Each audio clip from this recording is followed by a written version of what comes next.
Justin Mott here from my home in Hanoi, Vietnam, and welcome to today's episode. Today I want to talk to all of you about how to make the jump from amateur photographer to professional photographer, and more importantly, how to stay a professional photographer. That's the hardest part. Anyone can announce that you're now a professional, but how do you stay a professional photographer? Meaning, how do you continue to get work throughout your entire career? It's a daunting task, but don't worry, I am going to help you today. So stay tuned.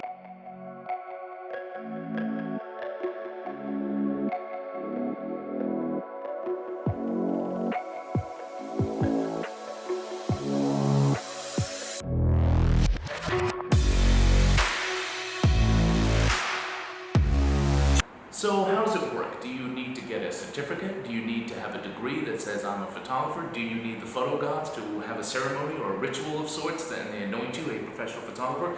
It doesn't work that way, although it would be kind of cool if it did work that way.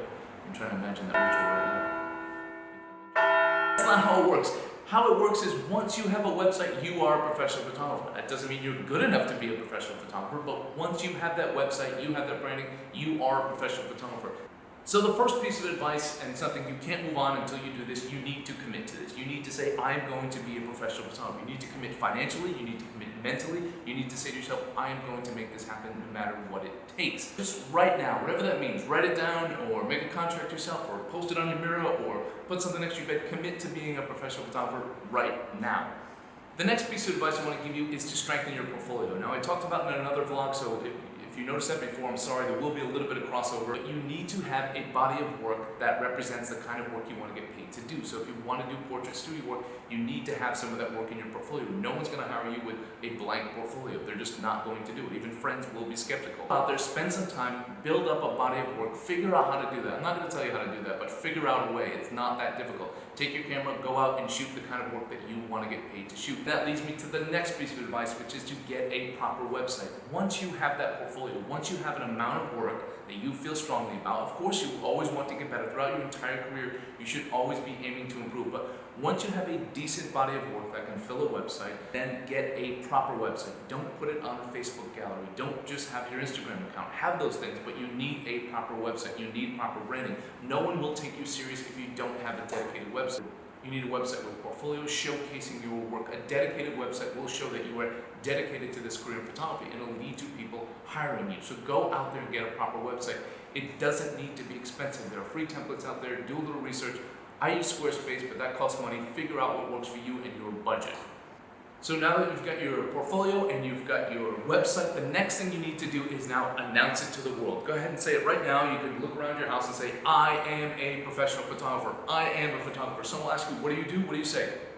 I am a professional photographer. I hear so many people when I ask them what they do, well, I kind of shoot weddings sometimes and I do, pet shots, and own it right now. Once you have that portfolio, once you have that website, commit to it. Tell people, I am a professional photographer. I shoot weddings. I am a professional photographer. I shoot portraits.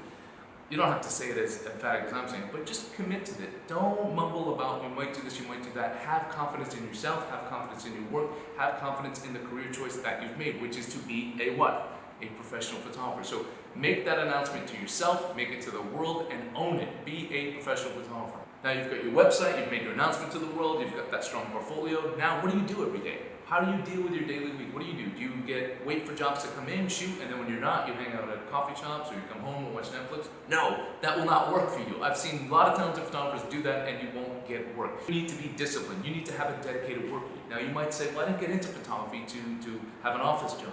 The point is to have dedicated hours every single day. It's so easy without a boss, it's so easy without employees to just let time go by and not get things done. The photographers that get work aren't the most talented ones. The photographers that get work, they treat themselves like a business, so they have a work week. Days where you do certain things. Mondays, maybe you go out and shoot and work on your portraits. Tuesday, maybe you focus on marketing. Thursdays, maybe you go on YouTube and you learn new skills like photo editing, or you learn video editing. Whatever that is, but have a work week, map it out for yourself. Every Monday I do this, every Tuesday I do this, every Wednesday, boom, boom, boom, boom, boom. Have a schedule, be disciplined, stick to that schedule. It's so important. You won't grow, you won't get work if you don't do this. The next piece of advice I want to give you is something I see a lot in Asia. I've been a judge for many contests. I see there's a contest culture here in Southeast Asia, a big contest culture. I know it happens all over the world, but there's a huge contest culture here.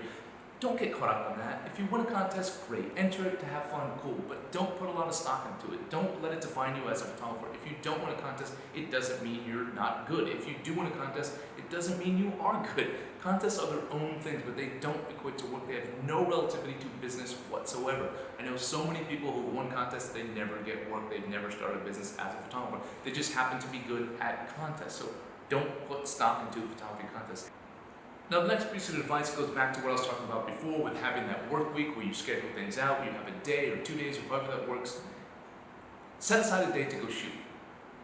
Shooting, you're going to build your portfolio, you're going to build your skills, give yourself assignments. This is going to sound weird, but when I first started out in Vietnam, I wasn't getting work. So I would give myself travel stories. I would say, okay, I'm going to go out and shoot Hanoi, and I'm going to start at 5 a.m., and I have to have everything finished by 6, and I have to be everything edited by that evening, because that's a realistic assignment for me. So I would put myself in realistic situations for what I wanted to get hired to do, and that would just give me reps, or give me practice, like any athlete or anything, really. You put the reps in, you practice, you get better. That's what's going to happen. You will get better, and at the end of the day, you'll have a better portfolio. So I would go out there and give myself assignments, a travel story, go out and shoot portraits in the day, some food, establish a shot. I try to make a collection of images that can be published in a magazine or a newspaper. So whatever that is, whatever genre of photography it is, give yourself assignments, have yourself do that once or twice a week, whatever it takes, whatever you can commit to it, but that will also help you strengthen your portfolio. The way to stay productive in the beginning of your career is to have a personal project. Now, whatever that means for you, you have to define that. You have to find something. But what I would recommend is find something that you can grow into. Find a project that you can shoot over the course of once a week, and that you can shoot over the course of several years. Something that you can grow as a photographer. You'll see your growth, you'll get better, you'll improve, and then at the end you'll have a body of work. And more importantly, you'll be shooting something you care about. A lot of times in photography, paid jobs, it's not coming from the soul, to be honest. A lot of those jobs, it's fun, but it's not coming from the soul. So set aside time for a project, whenever that is, during your downtime, work on it. Make it something close to you, something you can shoot in your neighborhood, or something you can shoot nearby. But having that personal project is not just good for your business and your growth as a photographer, it's good for your soul as well. So I will do a whole separate vlog on personal projects, because I can't emphasize enough how important that is to your growth as a photographer throughout your entire career. The next piece of advice, something they didn't teach me in school, something I had to learn on my own, something that was hard at the beginning, is understand the business side of photography. Now, that's its own separate thing as well, but you need to understand contracts, you need to have proper invoices, you need to understand your pricing, you need to understand terms, all of that stuff. Put some time into it. There are great templates out there. Other photographers probably aren't going to share their pricing or their quotes, especially in the same region or the same market, so don't expect them to do that. It's just probably bad business for them. But learn it. There's great resources online to do that, but understand that stuff right away. I'm going to save you guys a huge headache with this one right now, is get a deposit for your work. I don't care if it's your friends, your family, your dog, whoever it is, before you go and shoot, before you take your camera anywhere, get a deposit. It's very common in a lot of different industries of photography. Some not so much, editorial not so much, but commercial work and wedding work, you will get a deposit, minimum 50%. So I get a 50% deposit before I go and shoot a hotel. Why? Because I'm going to book flights, I'm going to rent gear if I need to, I'm going to set aside that time, and I'm not going to book other jobs during that time once I have the deposit. It's locked in. So it's okay to ask for a deposit. I know you're going to be nervous about doing it, but ask for a deposit. And then on the back end, don't give your images away until you get the remainder of the money. Sure, you can show them the images, do low-res, watermarked images. Once they approve them, get the rest of the money before you release the images. It's common practice. Don't release your images until you get the rest of the money. I am telling you, just make this your policy across the board. Friends, family, everybody. Big businesses try to bully you all the time. Well, our policy is this. Guess what? You're a business as well, so you can have a policy. Why do you need to subscribe to their policy? It just makes sense. You're not going to get the money and not release the images. It doesn't make sense. A lot of people, once you explain this to them, they will be reasonable about it. They will understand. Again, you might have some fight in the beginning in certain markets, certain areas of the world. But in Vietnam, it was not common, but I fought it and I explained it to people nicely, and guess what? We get a deposit or I won't do the job. We won't release our images until we get the rest of the money. It will save you tons of headaches through your entire career. They will be in a rush to get that final payment to you within the terms of the contract if they need the images, right? They're going to want to get the images out there. But if they have the images, what's the rush to pay you?